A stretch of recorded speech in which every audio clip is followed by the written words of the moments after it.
Hello, children. I hope you all are well, is not it? So, let's start our first chapter, that is crop production and management. Today, I will give you some introduction of this chapter. Clear?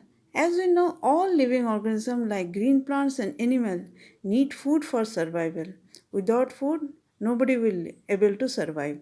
So green plants, as you have already studied, prepare their own food by the process of photosynthesis, while animals obtain their food directly or indirectly from plants. Clear? Our next concept of this chapter is where do humans get their food or how they meet their daily requirement. The human grow plants or rear animal to meet their daily requirements. Since the human being is increasing day by day, their food requirement is also increasing along with. Therefore, it is necessary to increase the quality of food. Without quality, how a person can live? Our production will be less. So, quality of the food should be of good quality. Energy from the food is utilized by the organism for what purpose?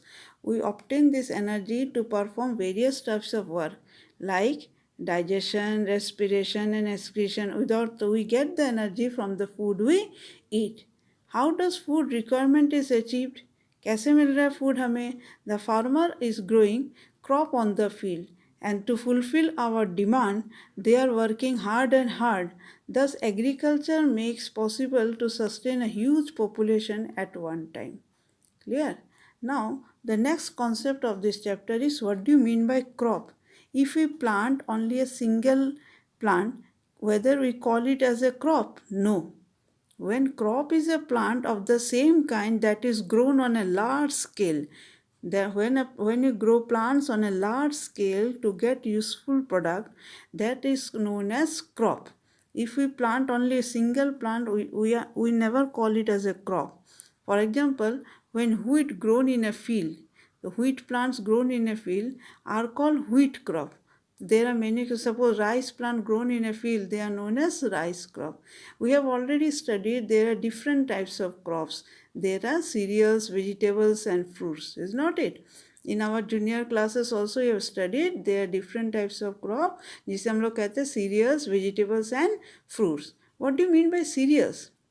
Any grass cultivated for the edible component by mukha fasal of the grain is called cereals. For example, oats, corn, rice, wheat, barley, these are all cereals.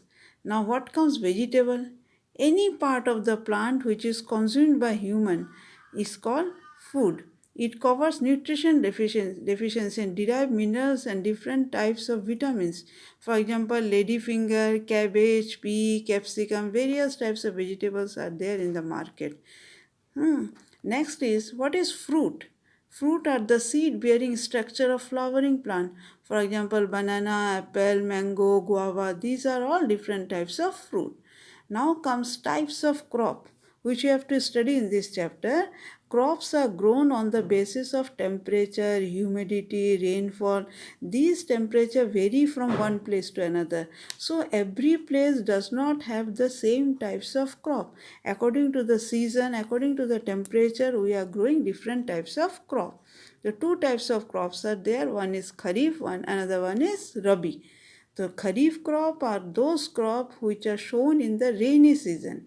The rainy season in India generally from June to September. The seeds of this crop are shown in the beginning of the monsoon season, means beginning of the rainy season, and they are harvested by September. For example, maize, sugarcane, soybean, etc. Here, next is the Rabi crop. The Rabi crop are those crops which are shown in winter season, that is between October and March. They are known as winter crops. These crops harvested in the month of March. For example, wheat, barley, these crop require very less amount of water. But Kharif crop requires a very maximum amount of water. Clear? Today tomorrow in my next class we will study about different agricultural practices. Clear? Okay. Now, thank you children for listening.